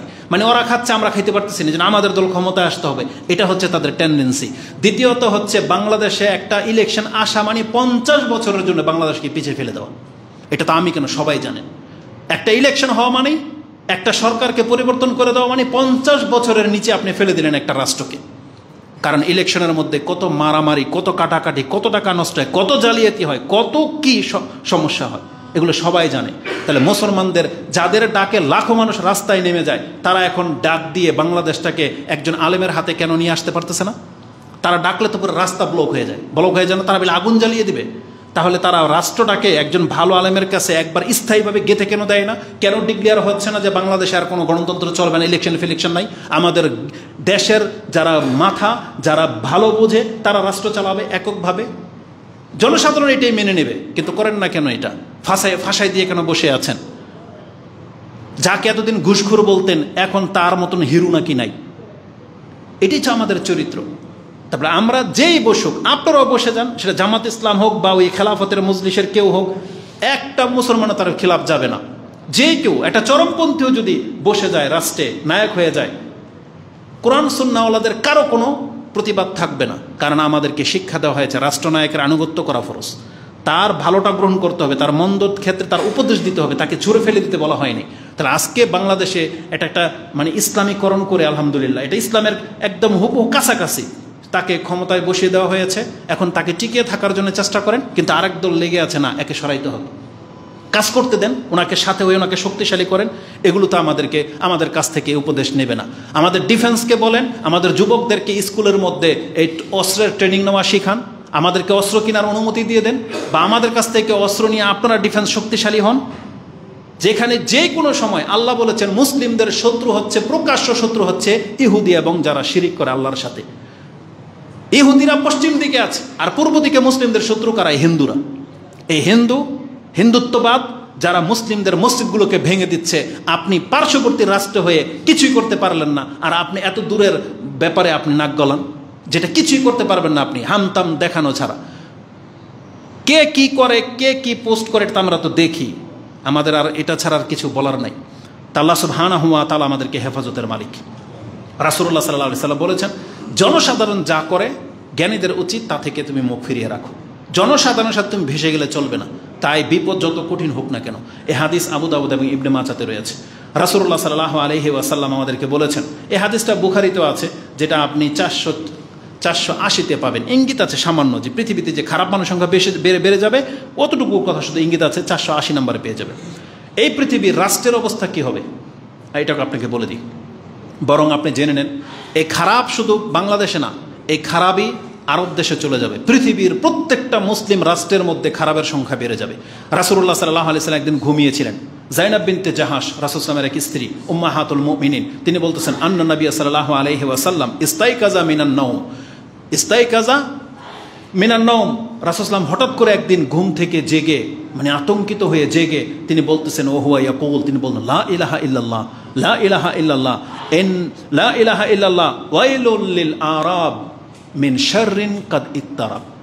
আরবদের ধ্বংস খুব কাছাকাছি চলে আসছে। কিসের জন্য? তাদের খারাপের কারণে। মিন শাররিন বলা হয়েছে আরবদের খারাপের কারণে আরবদের ধ্বংস কাছাকাছি চলে আসছে। কাদ ইত্তারাব একবারে নিকটে চলে আসছে। এটা কিসের ভিত্তিতে রাসূলুল্লাহ বললেন আরবরা যে খারাপ হয়ে যাবে, আর খারাপ হয়ে গেলে এদের ধ্বংস অনিবার্য? রাসূল বলেছেন ফুতিহা আল ইয়াউমা মিন রাদমিল ইয়াজুজ ওয়া মাজুজ কাহাজা। রাসূলুল্লাহ সাল্লাল্লাহু আলাইহি ওয়াসাল্লাম তিনি হয়তো সাহাবীদেরকে এভাবে গোল করে দেখিয়েছিলেন। 10-এর মধ্যে দেখা যায় না, এটা 1 আর এটা 0, 10, এইভাবে আরবরা 10 দেখায়। তো এইভাবে রাসূলুল্লাহ ইঙ্গিত করেছিলেন যে এই যে এতটুকু, আর আমরা কি করি, মানে হালাকাটা, এই যে গোলটা যে এতটুকু ছিদ্র করে ফেলেছে ইয়াজুজ মাজুজ, আজ থেকে 1400 বছর আগের রাসূলুল্লাহের এটা সংবাদ। 1450 1450 বছর ধরে নেন রাসূলুল্লাহ সাল্লাল্লাহু আলাইহি সাল্লামের এই সংবাদ। তার মানে এই 1400 বছরে আরব কতটা খারাপ হয়েছে এটা আপনাদের চোখের সামনে। আমরা নাকি আরবদের খারাপ দেখি না, বলি না, হ্যাঁ আরব অনেক খারাপ হয়ে গেছে, কিন্তু আমাদের দেশের চাইতে এখনো ভালো আছে। যতটা খারাপ বাংলার মুসলিম, তার চাইতে অনেকটা আরব এখনো ভালো আছে, যেটা আমরা থেকে দেখে আসছি। ইসলামের খেদমত দেখতেছি। আপনি মুখ পুছে নিলে এটা আপনার দোষ, আপনার চোখে সমস্যা, কিন্তু আপনি সত্যকে এটাকে উপেক্ষা করতে পারেন না। ওদের মধ্যে অনেক খারাপ আছে, তবে পার্সেন্টেজে আমাদের চেয়ে ভালো আছে, জেনে নেন। আর যেই দিন পার্সেন্টেজে ওরা খারাপের সংখ্যা বেড়ে যাবে, তখন আপনি জেনে নেন আমরা বললেও আল্লাহ এদেরকে ধরবে, না বললেও আল্লাহ এদেরকে ধরবে। আজকে দুবাই, কাতার, কুয়েত যতটা খারাপ হয়ে গেছে, ওপেন যেভাবে তারা রাষ্ট্রকে ওই দিকে নিয়ে যাচ্ছে, এই সৌদি আরব ওই দিকেই যাবে। এক পর্যায়ে উন্নতের চরম শিখরে পৌঁছে যাবে, উন্মুক্তভাবে ল্যাংটা ঘুরবে, জেনা হবে, মদ হবে, সব কিছুই উন্মুক্ত হয়ে যাচ্ছে দিন দিন। তারপরে দেখেন এদের অবস্থাটা কি হয়। রাসূলুল্লাহ সাল্লাল্লাহু আলাইহি সাল্লাম বলেছেন এটা। তখন উম্মাহাতুল মুমিনিন যায়েনাব রাদিয়াল্লাহু তাআলা জিজ্ঞেস করলেন আনাহালিকু ওফিনা সালিহুন, ইয়া রাসূলুল্লাহ আমাদের মধ্যে সৎ লোকরা বাকি থাকবে, তারপর আমাদেরকে হালাক করে দেওয়া হবে। তার মানে আজকে আরবের কিছু সৎ লোক আছে, কিন্তু পাপের মাত্রা যেহেতু বেড়ে যাচ্ছে, আল্লাহ রাসূল সাল্লাল্লাহু আলাইহি সাল্লাম বলেছেন নাম, হ্যাঁ এটাই করা হবে। ইজা কাসুরাল খাবাস, পাপীরা যখন বেড়ে যাবে, পাপ যখন বেড়ে যাবে, তখন সেই সমাজের গুটি কয়েক ভালো লোক থাকবে, কিন্তু তাদেরকে সহ আল্লাহ সুবহানাহু ওয়া তাআলা হালাক করে দেবে। ওই কয়েকটা ভালো লোকের কারণে দেশকে আল্লাহ টিকিয়ে রাখবে না, তখন পুরো জাতির উপরে আযাব আসবে ওই খারাপ মানুষগুলোর কারণে। এটা আপনি হাদিস পেয়ে যাবেন বুখারী এবং মুসলিমে। বুখারীতে হাদিসটি 3346, মুসলিমে হাদিসটি 7127, ইবনে মাজাতে হাদিসটি 3953-তে রয়েছে, যে রাসূল বলেছেন পাপ যখন মাথা চাড়া দিয়ে উঠবে, তখন সেই জাতিকে আল্লাহ রাখবে না। তার মানে এটা হচ্ছে পৃথিবীর শেষ দিকে কি পরিস্থিতি হতে যাচ্ছে, সেটাকে শুধু আপনাকে ইঙ্গিত দিচ্ছি। রাসূলুল্লাহ সাল্লাল্লাহু আলাইহি ওয়াসাল্লাম বলেছেন রাষ্ট্রীয় ক্ষমতা কেমন হয়ে যাবে পৃথিবীর শেষ দিকে। রাসূলুল্লাহ সাল্লাল্লাহু আলাইহি ওয়াসাল্লাম থেকে একটা হাদিস আপনি নিয়ে নেন। মুয়াজিন ওয়া আবি ওবায়দা, দুইজন সাহাবী থেকে কোট করা হয়েছে। কালা, তারা দুইজনে বলেন কালা রাসূলুল্লাহ সাল্লাল্লাহু আলাইহি ওয়াসাল্লাম ইন্না হাযাল আমর বাদা রাহমাতান ওয়া নবুওয়াতান। এই যে যুগটা, ইসলামের যুগটা শুরু হয়েছে আল্লাহর রহমত এবং নবুয়ত দিয়ে। মানে তখন নবীদের যুগ, নবী ছিলেন, আমাদের নবী মুহাম্মদ সাল্লাল্লাহু আলাইহি ওয়াসাল্লাম তিনি ছিলেন, এবং রহমত ছিল। তারপরে রাসূল বলেছেন সুম্মা তাকুনু রাহমাতান ওয়া খিলাফাতান, তবে আমার পরে রহমত বাকি থাকবে এবং খিলাফত বাকি থাকবে, যেটা 30 বছর পর্যন্ত হাসান রাদিয়াল্লাহু তাআলা আনহুর 6 মাস রাজনীতিতে থাকা অবস্থায় এই রহমত বাকি ছিল। রাসূল সাল্লাল্লাহু আলাইহি ওয়াসাল্লাম বলেছেন রাহমাতান ওয়া খিলাফাতান, খেলাফত থাকবে রহমতের সাথে।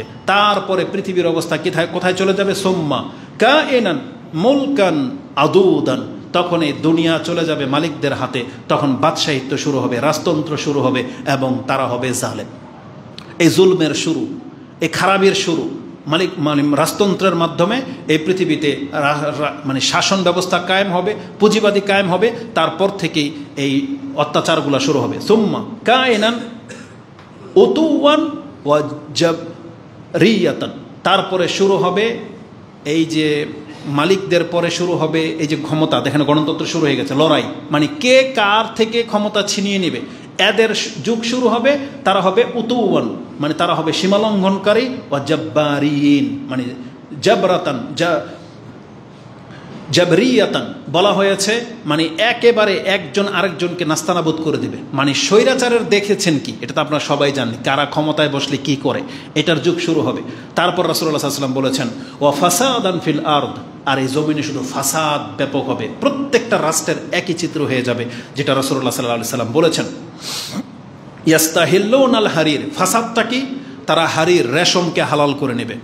ওয়াল ফুরুজ, জেনাকে হালাল করে নেবে। ওয়াল খামর, মদ খাওয়াটাকে, নেশা করাটাকে হালাল করে নেবে। ওয়ায়ুরযাকুনা আলা যালিক, আল্লাহ কি করবেন, এই পাপের মাত্রা যখন তারা বেড়ে যাবে আল্লাহ তাদেরকে অঢেল নেয়ামতে ডুবিয়ে দিবে। মানে মানুষের কাছে এত টাকা পয়সা হবে, সবাই কোটিপতি, সবাই ধনী। রাসূল বলেছে না যে সাদকা করবে, সাদকা দিবেন, সাদকা নেয়ার মতন কোনো লোক থাকবে না। আজকে আমাদের সমাজে এতটা পয়সার মালিক মানুষ হয়ে গেছে যে ফেতরার যে আমরা 2.5 কেজি চাউল দেই না, আপনি আশ্চর্য হয়ে যাবেন, এই চাল নিতে চায় না, ফেতরার চাল নিতে চায় না। তার মানে তারা টাকা চায়, তারা শিক্ষা দিয়ে দিয়েছে টাকার দরকার, সবই তো নেশা করে, এই করে সেই করে, এনজিও সুদের সাথে জড়িত, টাকা দিয়ে সে কি করবে, তখন সে ওগুলাকে দূর করবে। আর আমাদের মধ্যে কত মানুষ আছে 2.5 কেজি চাউল আপনি ফেতরা দিবেন, আপনার কাছে কেমন কেমন যেন লাগে। কেন? কারণ আপনি তো খাবেন ফুচকা, বার্গার, পিৎজা, আপনি তো খাবেন ওই যে নুডলস, উমুক তুমুক, শ্যামাই, বিরিয়ানি, কাচ্চি, তো গরিবরা এই চাল খাবে? আপনি মানে চিন্তা করে দেখেন ইসলামের ফতোয়াটা তার কাছে কোন দৃষ্টিভঙ্গিতে চলে গেছে। তার মানে সে এতটা পয়সাওয়ালা হয়ে গেছে যে আমি ঈদের দিন কাচ্চি, বিরিয়ানি, পোলাও খাবো, আর গরিব ব্যক্তিকে আমি ভাতের চাউল দেব। সুবহানাল্লাহ। তার মানে আপনি আল্লাহ সুবহানাহু ওয়া তাআলার দিকে তাকান নাই যে আল্লাহ আপনাকে কতটা পয়সাওয়ালা বানিয়ে দিয়েছে। কিন্তু যার ঘরে খাবার নাই, এর জন্যে 2.5 কেজি চাউল আল্লাহর অনেক বড় নিয়ামত। ঈদের দিনের পোলাওয়ার চাইতে 2.5 কেজির চাউলের অনেক মূল্য ছিল। আমরা ওদিকে যেতে চাচ্ছি না, আমি জাস্ট আপনাকে বোঝাতে চেয়েছি। রাসূল বলেছেন পৃথিবীতে আল্লাহ তাদেরকে অঢেল সম্পত্তিতে ডুবিয়ে দিবেন। রেজাল্ট কি? আল্লাহ সন্তুষ্ট হয়ে দিবেন না, আল্লাহ এদের পাপের কারণে এত নিয়ামত দিয়ে দিবেন যাতে ও আর তওবা করার দিকে ওর মনই না ঝোঁকে, ও আমোদ প্রমোদ করতে করতেই মরে যাবে, তারপর আল্লাহর সাথে তাদের সাক্ষাৎ হবে। এটা হচ্ছে পৃথিবীর চিত্র। রাসূল বলেছেন ওয়ায়ুরযাকুনা আলা যালিকা হাত্তা ইয়ালকাল্লাহ, তখন তারা আল্লাহর সাথে গিয়ে এই অবস্থায় এই তওবা করার সুযোগ আল্লাহ তাদেরকে দেবে না, যারা পাপের মধ্যে এইভাবে জড়িয়ে যাবে। যেটা আজকে আমাদের রাষ্ট্রপ্রধানদেরকে দেখতে পাচ্ছেন, যারাই রাষ্ট্রে ক্ষমতায় নেতা হয়ে যায় তারা ফুলে একবারে কি হয়ে যায় আপনি দেখতে পারেন। তাদের জীবনটাই কাটে কিভাবে, তারা তওবার নাম পর্যন্ত নেয় না। লাখো কোটি টাকা তারা রিজার্ভ করে নিয়ে উদাও হয়ে গেছে, বা তারা রিজার্ভ ব্যাংকে পাঠিয়ে দিয়েছে, কিন্তু তারা ভুল করে নেই, তওবা করার মতো তাদের কোনো কিছু ঘটে নাই। তাদের জীবন নিয়ে তারা মানে এতটাই উৎফুল্ল। প্রশাসনের লোকেরা যখন জেনা করে, শিক্ষকরা যখন জেনা করে, নেতারা যখন জেনা করবে, মহিলাদের সাথে সম্পর্ক যাদের অনর্গল লেগেই আছে, তাহলে সেই জাতির আর কোন জিনিসটাকে পাপ মনে করবে বলেন? কোনটাকে, যেটাকে রোমান্স হিসেবে নিয়ে নিয়েছে। তো রাসূলুল্লাহ সাল্লাল্লাহু আলাইহি ওয়াসাল্লাম বলেছেন এটা হচ্ছে পৃথিবীর চিত্র। আমাদের করণীয় কি ছিল? আমাদেরকে তো বলা হয়েছিল, এবার আমি খুতবাকে সংক্ষিপ্ত করে দিই, আমাদেরকে তো বলা হয়েছিল আমরা যেন দুনিয়ামুখী না হই, আমরা যেন পরকালমুখী হই। আমাদেরকে কে রাসূল ইসলাম থেকে দিক নির্দেশনা দিয়ে দেওয়া হয়নি, আল্লাহকে আমাদেরকে জানাই নাই আমাদের সম্পর্কে। এই পৃথিবীর যখন পরিস্থিতি এদিকে চলে যাবে, ওই যে যখন বলতেছেন ইমাম মেহেদী আসবে, ঈসা আলাইহিস সালাম আসবে, সেই যুগটা কেমন হবে এই হাদিসটি আমি আপনাকে স্মরণ করে দিতে চাই। সাওবান রাদিয়াল্লাহু তাআলা তিনি বলতেছেন, কালা রাসূলুল্লাহ সাল্লাল্লাহু আলাইহি ওয়াসাল্লাম ইউশিকু, আমার ভয় হয়, আল উমাম আন তাদা আলাইকুম কামা তাদা আল আকলাতু ইলা কাসআতিহা, যেভাবে ক্ষুধার্ত মানুষ খাদ্য পেলে খাদ্যের প্লেটে এসে চারদিক থেকে তাড়াতাড়ি বসে যায়, খাদ্যকে ছিন্ন ভিন্ন করে খেয়ে ফেলে, আমার ভয় হয় আমার উম্মতের উপরে সারা বিশ্বের ইহুদি নাসারা কাফের বৌদ্ধ মুশরিক তারা এইভাবে ঝাঁপিয়ে পড়বে। এইভাবে তারা খাদ্যের দিকে যেভাবে ঝাঁপিয়ে যায়, মুসলিমদের উপরে তারা ঝাঁপিয়ে পড়বে। তখন একজন সাহাবী বলতেছেন, ইয়া রাসূলুল্লাহ ওয়ামিন কিল্লাতিনা নাহনু ইয়াউমা ইজিন, আমরা কি সেই দিন সংখ্যায় কম থাকবো, মানে মুসলিমদের সংখ্যা কম থাকবে, এই জন্য তারা এরকম করবে? রাসূলুল্লাহ সাল্লাল্লাহু আলাইহি ওয়াসাল্লাম বলেছেন, বাল আনতুম ইয়াউমা ইজিন কাসীর, বরং তোমরা হবে সংখ্যায় সবচেয়ে বেশি, তোমরা মুসলিমরা হবে সংখ্যায় অনেক বেশি, কাসীর তোমাদের অনেক সংখ্যা থাকবে, ওয়ালাকিন্নাকুম গোসাউন কা গোসাইস সাইল, কিন্তু তোমাদের মান মর্যাদা হলো ওই বন্যার পানিতে ভেসে আসা খড়কুটার মতো, যেগুলোর কোনো মূল্য নেই। মানে এত সংখ্যক মুসলিম, কিন্তু এই মুসলিমের কোনো মূল্য নাই, এগুলো হচ্ছে সব গোসা কা গোসাইস সাইল। আজকে আমাদের সমাজের দেখেন, এত মুসলিম এত যুবক বাংলার জমিনে থাকা সত্ত্বে বাংলাদেশের আধা হাত বাড়ানোর ক্ষমতা আমাদের হয়নি। কেন? চারদিক থেকে ইন্ডিয়া ঘিরে রেখেছে, অথচ বাংলাদেশ এতটুকু জায়গা নিয়ে আপনি এখানে কাটাকাটি মারামারি করে শেষ। অথচ আপনার মধ্যে ইসলামের জাজবা থাকলে, মুসলিমের রক্ত থাকলে, ইমান থাকলে, বিচক্ষণ থাকলে আপনার তো উচিত ছিল যে আমি আমার ঘরের ভিতরে কাটাকাটি না করে আমার সীমানাটাকে আধা হাত বাড়াই। এটা তো উচিত ছিল। আর এটা আপনি দেশের জন্য না করেন, আল্লাহর জন্য করেন, যে আল্লাহর দিনকে কায়েম করতে করতে আমি পুরো বাংলাদেশ ইসলাম পালন হবে এবং আমাদের পার্শ্ববর্তী মূর্তি পূজার মতন নোংরা কোনো পাপ আছে নাকি? আপনার ঘরের ভিতরে মূর্তি পূজা হয়, নিজের দেশের ভিতরে কিছুই করতে পারলেন না সারা জীবন। ওরা তো মসজিদ ভেঙে দিয়ে দেখিয়ে দিল। কিন্তু আমরা বাংলাদেশের মুসলিম, এটা কোন সহমর্মিতা বোঝায় যেখানে পুতুল পূজা হচ্ছে আল্লাহর সাথে সবচেয়ে বড় নাফরমানির একটা, যেখানে আমাদের নবীরা মূর্তি ভেঙেছে ক্ষমতা দখল করার পর। তাহলে আমাদের বাংলাদেশে মুসলিমদেরকে সেই ক্ষমতা হয় নাই? আপনি মূর্তিকে এখন পর্যন্ত জীবিত করে রেখেছেন। আপনারা উদ্বোধন করে দেন ভোটের জন্য শুধু। আর আপনি কি করবেন আপনার পার্শ্ববর্তী রাষ্ট্রকে, যারা এত বড় ক্ষমতা নিয়ে বসে আছে? আমরা ভোগ করতে করতেই শেষ। রাসূলুল্লাহ সাল্লাল্লাহু আলাইহি সাল্লাম বলেছেন, কা গুসা ইসাইল, তারা হবে বন্যার ভেসে আসা ফেনার মতো। তারপর রাসূলুল্লাহ সাল্লাল্লাহু আলাইহি সাল্লাম বলেছেন, এটা কেন হবে? ওয়ালা ইয়ানজাআন্নাল্লাহু মিন সুদুরি আদুউইকুম আল মাহাবাতা মিনকুম। তোমাদের ক্ষেত্রে কাফেরদের অন্তরে যে একটা ভয় ছিল, আপনি কি জানেন রাসূলুল্লাহ সাল্লাল্লাহু আলাইহি সাল্লাম কিভাবে এসেছেন? রাসূল বলেছেন, আমাকে 5টা বৈশিষ্ট্য দেওয়া হয়েছে যেটার কাউকে দেওয়া হয়নি। তার মধ্যে একটা হলো, আমার নাম শুনলে, আমার টিমের নাম শুনলে 1 মাসেরও দূরত্বে আছে কাফের, তারপরেও ভয়ে থরথর করে কাঁপবে। এটা ছিল মুসলিম এবং মুসলিমদের টিম। রাসূলুল্লাহ সাল্লাল্লাহু আলাইহি সাল্লাম তিনি বলেছেন, মুসলিমদের এমন একটা সেনাদল আমাদেরকে আল্লাহ পাঠিয়েছে, আমার টিম, যাদের নাম শুনলে 1 মাসের দূরত্বে কাফের আছে তারপর থরথর করে কাঁপবে, এতটা ভয় পায় মুসলিমদেরকে। কিন্তু আল্লাহ সুবহানাহু ওয়া তাআলা এই মুসলিমদের ক্ষেত্রে কাফেরদের অন্তর থেকে সে ভয়টাকে তুলে নেবে। বাংলার জমিন তার বাস্তব প্রমাণ। একটা হিন্দু মুসলিমকে গালি দিতে দ্বিধা করে না। রাসূলুল্লাহ সাল্লাল্লাহু আলাইহি ওয়াসাল্লামকে নিয়ে যারা কটূক্তি করে, এমন নাস্তিকেরও জন্ম বাংলাদেশে বহু আছে, যারা বলে দিয়ে টিকে যায়। ওরা জানে যে মুসলিম আমার কিছুই করতে পারবে না, এই জন্য ওর মতন ব্যক্তি রাসূলুল্লাহ সাল্লাল্লাহু আলাইহি সাল্লামকে গালি দিয়ে টিকে দেয়। এই জন্য ইহুদিরা আজকে মুসলিমদেরকে হত্যা করার পরও টিকে আছে। কি জন্য?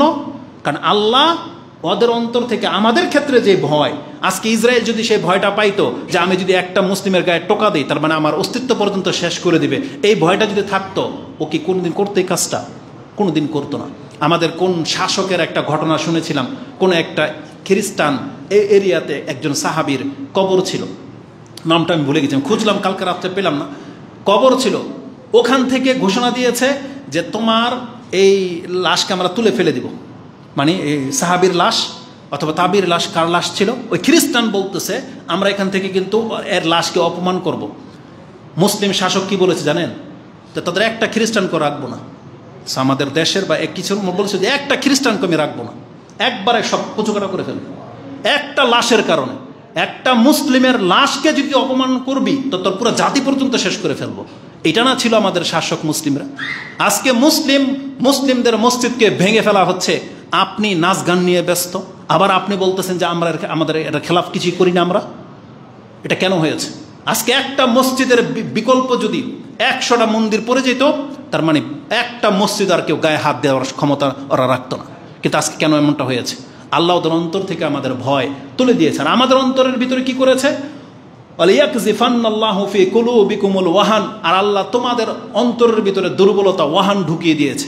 কিলা ইয়া রাসূলুল্লাহ, ওমাল ওয়াহান? ওয়াহান কি? রাসূল বলেছেন, হুব্বুদ দুনিয়া ওয়া কারাহিয়াতাল মউত, দুনিয়ার ভালোবাসা এবং মৃত্যুকে ভয় পাওয়া, এটা তোমাদের কাছ থেকে আল্লাহ সুবহানাহু ওয়া তাআলা চাপিয়ে দিয়েছেন, যার ফলে দুনিয়ার প্রতি এত লোভ বেড়ে যাওয়াতে তুমি এখন আর মরতে চাও না।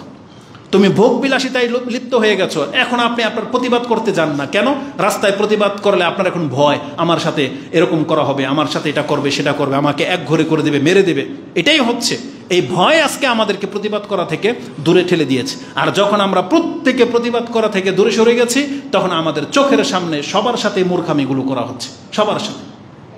তো রাসূলুল্লাহ সাল্লাল্লাহু আলাইহি সাল্লাম বলেছেন যে হুব্বুদ দুনিয়া ওয়া কারাহিয়াতাল মউত, তোমরা যখন শহীদ হওয়া, আল্লাহর রাস্তায় মরে যাওয়াটাকে ভয় পাইবা আর এটাকে তোমরা তুচ্ছ তাচ্ছিল্য মনে করবা, তখন তোমাদের কাছ থেকে এত বড় নিয়ামত আল্লাহ সুবহানাহু ওয়া তাআলা ছিনিয়ে নেবে।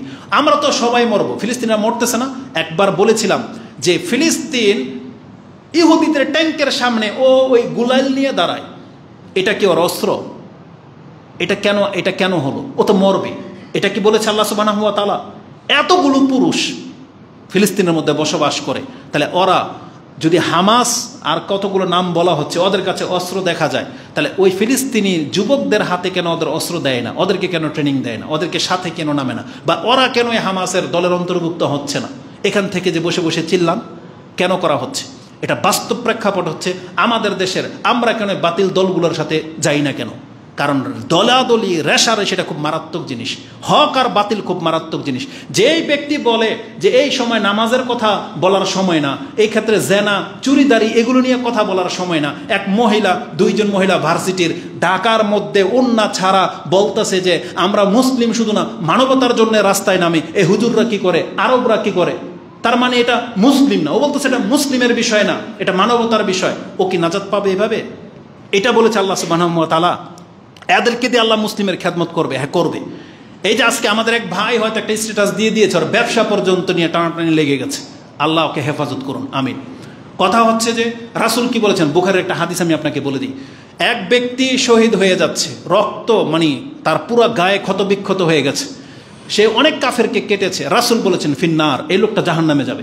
সাহাবী বলতেছে ইয়া রাসূলুল্লাহ ইজতিহাদান শাদীদান, সে তো আমাদের মধ্যে সবচেয়ে কঠোর জিহাদ করেছে, আর আপনি তার সম্পর্কে বলতে সে জাহান্নামে যাবে? রাসূল এতটুকু বলে চুপ ছিল। পরবর্তীতে খবর নিয়ে দেখা গেল যে এই লোকটা ব্যথার যন্ত্রণায় সহ্য করতে না পেরে আত্মহত্যা করেছে। তার মানে যুদ্ধ করে কাফেরদেরকে কাটার পরে নিজে আত্মহত্যা করে রাসূল বলতেছে সে জাহান্নামে যাবে, আর আপনি বেনামাজি হয়ে ইহুদিকে হত্যা করে জান্নাতে চলে যাবেন? কি মনে করেন আপনারা? হাদিসকে কি তামসা বানিয়ে ফেলেছেন। আবার একজন স্ট্যাটাস দেয় বদরের যুদ্ধে এক ব্যক্তি তো মাত্র ইসলাম গ্রহণ করে শহীদ হয়ে গেল, এক ওয়াক্ত নামাজও পড়ে নাই। চিন্তা করা যায় কিসের সাথে কি তুলনা করে? একটা হচ্ছে ওয়াক্ত প্রেক্ষাপট, আরেকটা হচ্ছে ইমানের প্রথম যুগ। এই দুইটা কি সমান? নামাজবিহীন আপনি মুসলিমই না, আপনি মুসলিমের পক্ষ হয়ে বাংলাদেশের স্বাধীনতার জন্য মুসলিমদের সাথে অনেক হিন্দুও প্রাণ দিতে দেয় নাই। নেম প্লেটে তো ক্ষমতা আপনার লিখে দিয়েছেন, ওই যে কি যেন মানিক শহীদ, আব্দুল জব্বার, রহিম, এদের সাথে ওই মানিক মিয়াকে আপনি শহীদ, ওই কি হিন্দুদের নামগুলো, এদেরকে আপনি শহীদ তো দুনিয়াতে লিখে দিতে পারেন। আপনার লাজ লজ্জা কিছু নাই? ধর্মটাকে আপনার বাবার, এটা তো আল্লাহ সুবহানাহু ওয়া তাআলা নাজিলকৃত ধর্ম। আল্লাহ যদি যাকে শহীদ বলে নাই, আপনি শহীদ লাগাই দিলেই হয়ে যাবে? তাহলে এই ব্যক্তি যখন আত্মহত্যা করে মরে যায়, রাসূল বলেছেন আলা তোমরা কান খাড়া করে শোনো, লা ইয়াদখুলুল জান্নাহ ইল্লা নাফসুন মুসলিমাতুন, মুসলিম ব্যক্তি ছাড়া কোনো ব্যক্তি জান্নাতে ঢুকতে পারবে না। ওয়া ইন্নাল্লাহা লা ইউআইয়িদু হাযাদ দ্বীন বিরাজুলিন ফাজির। আল্লাহ সুবহানাহু ওয়া তাআলার নীতি হলো কখনো কখনো আল্লাহ পাপীদেরকে দিয়েও দিনের খেদমত করিয়ে নেয়। আবু তালেব ইসলামের সবচেয়ে বেশি খেদমত করেছিল, কিন্তু জান্নাত পাবে? তাহলে আমি আমাদের এই সমস্ত ভাই বোনদেরকে বলতে চাই, আপনার ইসলাম ডুবে যাচ্ছে, আপনি জিহাদ করলে আপনি নাজাত পাবেন?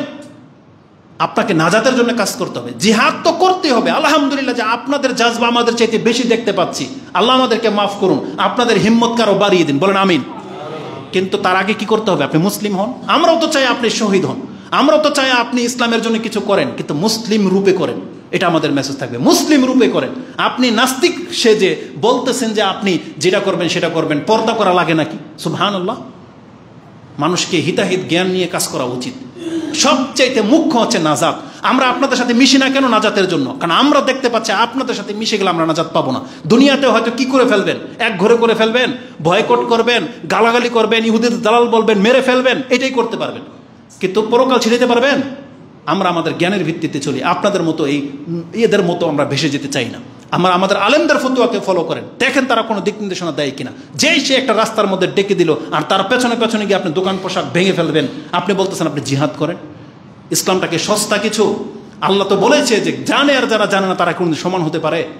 তাহলে ডাক দিবে ইমামরা, আপনারা কেন ডাকেন রাস্তায় দাঁড়িয়ে আমাদেরকে? রাসূলুল্লাহ সাল্লাল্লাহু আলাইহি ওয়াসাল্লাম তিনি বলেছেন যে এইভাবে মানুষ তার দিনের দিকে মানে ঝুঁকে যাবে, দিন থেকে তারা সরে যাবে, দুনিয়ার প্রতি তারা এতটাই বেশি ঢুকে যাবে যার ফলে আল্লাহ সুবহানাহু ওয়া তাআলা কাফেরদেরকে তাদের উপরে চাপিয়ে দিবেন। আমরা বলে জিহাদের কথা বলি না, অথচ আল্লাহ সুবহানাহু ওয়া তাআলা তো রাসূলুল্লাহ সাল্লাল্লাহু আলাইহি সাল্লামকে একটা সময় যখন অনুমতি দিয়ে দিয়েছেন মদিনায়, তারপরে তো জিহাদ তো আর বন্ধ হয়ে যায়নি, আমরা না বন্ধ করে দিয়েছি। আল্লাহর পক্ষ থেকে তো বন্ধ করা হয় না। আল্লাহ তো চেয়েছেন তোমরা তোমাদের এই সাম্রাজ্যটাকে বাড়াইতে চাও, বাংলাদেশকে আপনি বাড়াইতে চাইলে জিহাদ ছাড়া বিকল্প কি পথ আছে বলেন তো? ইন্ডিয়া সেদে আপনাকে দিয়ে দিবে যে লো আমার এই প্রদেশটা তুমি নিয়ে চলে যাও। আপনাকে আপনার বাংলাদেশকে বাড়াইতে হলে কি করতে হবে? জিহাদ ছাড়া বিকল্প কোনো পথ আছে? আজকে মায়ানমারের মুসলিমদেরকে কত বছর হয়ে গেল আপনাদের মধ্যে বোঝা করে দিয়ে রেখেছে, পেরেছেন আপনার পার্শ্ববর্তী রাষ্ট্রের মায়ানমারের কিছু করতে? আর উল্টা আমাদেরকে আপনারা দোষেন। আপনাদের সংখ্যাই তো সবচেয়ে বেশি, পারলে কিছু করে দেখান, তারপর আমাদেরকে দুইশেন যে তোমাদের আহলাদিদেরকে ছাড়া আমরা মায়ানমার দখল করে দেখিয়ে দিলাম, বেটা তোরা এখন মুনাফিকি থেকে ভালো হো। আমাদেরকে বলেন না, দেখাই দেন না। আমাদের দায়িত্ব ছিল জিহাদ করা, নিঃসন্দেহে জিহাদ করা আল্লাহর পক্ষ থেকে। বরং আল্লাহ সুবহানাহু ওয়া তাআলা আমাদের নবীকে এইভাবে বলে তিনি জিহাদের দিকে ডেকেছেন। প্রথম আল্লাহ বলেছেন আমি তোমাদের সাথে আছি। আল্লাহ সুবহানাহু ওয়া তাআলা নবীকে বলেছেন ইয়া আইয়ুহান নবী হাসবুকাল্লাহ, ইয়া আইয়ুহান নবী হাসবুকাল্লাহু ওয়া মান ইত্তাবাআকা মিনাল মুমিনিন। আল্লাহ আপনার জন্য যথেষ্ট এবং আপনাকে যারা অনুসরণ করে এমন মুমিনদের জন্য আমি আল্লাহ যথেষ্ট, আল্লাহ বলে দিয়েছেন। এই জন্য আমাদের মুসলিম ভাইয়েরা যদি ইসলামের জন্য মাঠে নামে, আল্লাহ বলেছেন আমি তোমার জন্য যথেষ্ট, কারো লাগবে না, এটা আল্লাহ আমাদেরকে সাহস জুগিয়েছেন। তারপর আল্লাহ সুবহানাহু ওয়া তাআলা বলেছেন ইয়া আইয়ুহান নবী হাররিদিল মুমিনিনা আলাল কিতাল, আপনি মুমিনদেরকে কিতালের দিকে ডাকেন। আল্লাহ রাসূলকে বলেছেন মুমিনদেরকে যুদ্ধের জন্য প্রস্তুত করেন, যুদ্ধের প্রতি তাদের উৎসাহকে বাড়িয়ে দেন। এই জন্যই তো জিহাদের সমস্ত হাদিসগুলো আপনার চোখের সামনে। রাসূলুল্লাহ সাল্লাল্লাহু আলাইহি ওয়াসাল্লাম জিহাদ যারা করে তাদেরকে কত ফজিলতের কথা বলেছেন। আর যেই ব্যক্তি আল্লাহর রাস্তায় শহীদ হয়ে যাবে বলা হয়েছে তার জন্য 6টা পুরস্কার দুনিয়া থেকে সে নিয়ে নিক। প্রথমেই তার রক্ত ঝরার সাথে সাথে তার সমস্ত পাপ মাফ। একজন মুজাহিদের এটা ক্ষমতা, রক্ত ঝরার সাথে সাথে তার সমস্ত পাপ মাফ।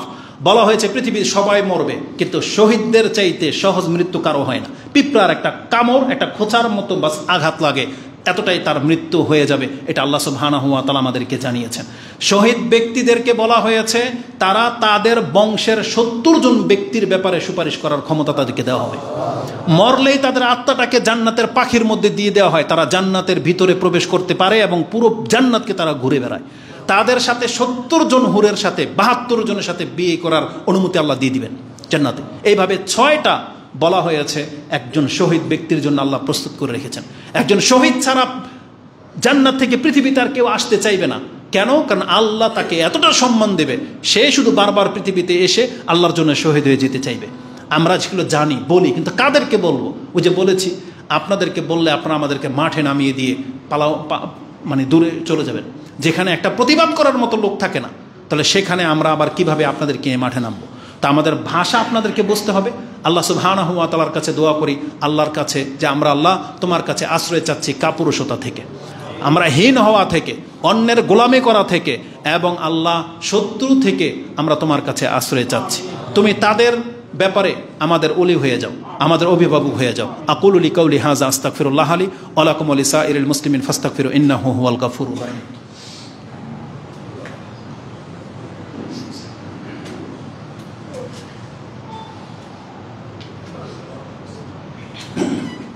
দোয়া আছে, থাক।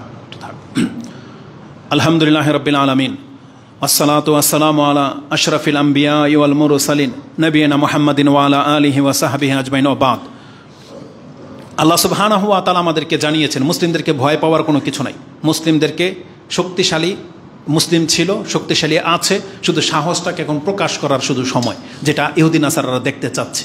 এবং আল্লাহ সুবহানাহু ওয়া তাআলা যেন খুব শীঘ্রই এই ইহুদি নাসারাদেরকে মুসলিমদের আসল রূপটা যেন আল্লাহ দেখিয়ে দেন।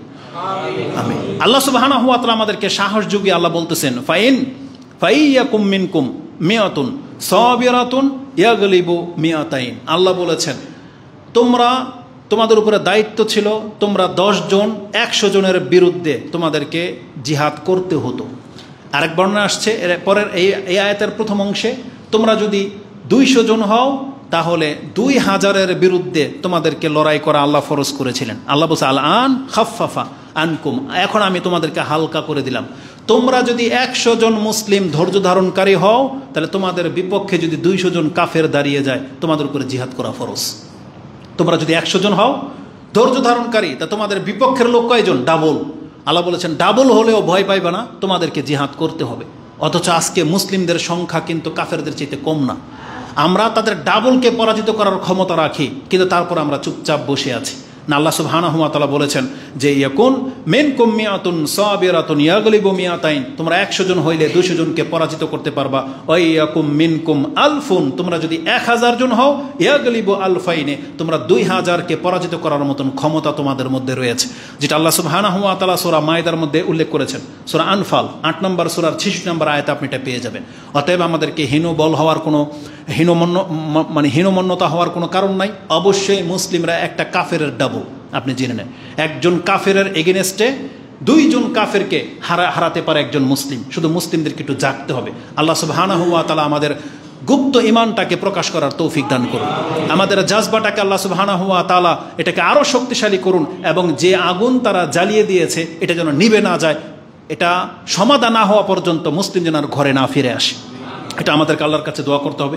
আমরা আল্লাহ সুবহানাহু ওয়া তাআলার কাছে দোয়া করি যেমনটা নূহ আলাইহিস সালাম করেছিল, কালা নূহ রাব্বি লা তাজার আলাল আরদি মিনাল কাফিরিনা দাইয়ারা, আল্লাহ এই জমিনে তুমি একটা কাফেরকেও ছেড়ে দিও না। এটা আমরা দোয়া করবেন যে আল্লাহুম্মা লা তাজার আলাল আরদি মিনাল কাফিরিনা দাইয়ারা, আল্লাহ তুমি একটা কাফেরকেও অক্ষত অবস্থায় ছেড়ে দিও না, তাদেরকে যেন আমরা নাস্তানাবুদ করতে পারি। আল্লাহ তুমি আমাদের জন্য সেই রাস্তাকে সহজ করে দাও, আমিন। লা ইলাহা ইল্লাল্লাহুল আযীম, লা ইলাহা ইল্লাল্লাহু আলিউল আযীম রাব্বুল আরশিল আযীম, লা ইলাহা ইল্লাল্লাহু রাব্বুস সামাওয়াতি ওয়াল আরদি ওয়া রাব্বুল আরশিল কারীম, ইয়া হাইয়্যু ইয়া কাইয়্যুম বিরহমাতিকা আস্তাগীস, ইয়া হাইয়্যু ইয়া কাইয়্যুম বিরহমাতিকা আস্তাগীস। হে চিরঞ্জীব চিরস্থায়ী আল্লাহ, তোমার কাছে আমরা সাহায্য কামনা করতেছি, আমিন ইয়া রাব্বাল আলামিন। আল্লাহুম্মা ইন্না নাজআলুকা ফি নুহুরিহিম ওয়া নাউযু বিকা মিন শুরুরিহিম, আল্লাহ আমরা তোমার কাছে আশা ব্যক্ত করি তাদের অনিষ্ট থেকে আমরা আল্লাহ তোমার কাছে আশ্রয় কামনা করতেছি। অনাউযু বিকা মিন শুরুরিহিম, তাদের খারাপি থেকে আল্লাহ তোমার কাছে আমরা আশ্রয় কামনা করতেছি। আল্লাহুম্মা মুনজিল আল কিতাব, হে আল্লাহ কিতাব অবতীর্ণকারী, ও মুরসিলা সাহাব, বাতাসকে বয়ে নেওয়ার মালিক, সারিউল হিসাব, দ্রুত হিসাব গ্রহণকারী, আল্লাহুম্মা এহজিমহুম, আল্লাহুম্মা এহজিম আল আহজাব, এহজিমিল আহজাব, যিনি পরাস্তকারী, যিনি সৈন্যদেরকে পরাস্ত করে থাকে, আমরা সেই সত্তাকে ডেকে বলতেছি এহজিমহুম ওয়া জালজিমহুম, আল্লাহ তাদেরকে তুমি ভূমিকম্প দিয়ে একবারে ধসিয়ে দাও, তাদের পায়ের তলে যেন ভূমিকম্প অনুভব করে আল্লাহ, এমনটা ভীত তাদেরকে করে দাও, এবং তাদেরকে তুমি নিচ্ছিন্ন ভিন্ন করে দাও। আমরা এই মেম্বর থেকে আল্লাহ তোমার কাছে এই দোয়া করতেছি, এবং আমাদেরকে আগে আল্লাহ তুমি সৎ হওয়ার তৌফিক দান করো। যার দোয়া আল্লাহ আকাশ পর্যন্ত যাবে, আমাদেরকে সেই মুস্তাজাবুদ দাওয়া হওয়ার তৌফিক দান করো, এবং আমাদের যুবকদেরকে আল্লাহ তুমি হিদায়াত করো, তাদেরকে রং তামসা থেকে ফিরে আসার, উঠে আসার, ইসলামের খাদেম হওয়ার তৌফিক দান করো। তারা কোরআন এবং সুন্নাহর কথাগুলোকে মেনে নেওয়ার মতন মন মানসিকতা আল্লাহ তাদের অন্তরে তুমি ঢেলে দাও, আমিন ইয়া রাব্বাল আলামিন। এবং আমাদেরও অপরাধের কারণে আল্লাহ, আমাদের খারাপের কারণে আমরা তোমার কাছে আশ্রয় চাচ্ছি, আল্লাহ তুমি আমাদেরকে মাফ করো, এবং আমাদেরকে আল্লাহ তুমি শক্তিশালী করো, আমাদের অনুসারী বানাও, আমরা যেন দিনের কিছু করতে পারি, আমাদেরকে তাদের ইমাম বানাও যারা আমাদের ডাকে আল্লাহ আসতে পারে। আল্লাহ তুমি তাদেরকে বোধ শক্তি দান করো, আমিন ইয়া রাব্বাল আলামিন। সুবহানাকা আল্লাহুম্মা রাব্বানা বিহামদিকা আশহাদু আল্লা ইলাহা ইল্লা আনতা আস্তাগফিরুকা ওয়া আতুবু ইলাইক। আসসালামু আলাইকুম।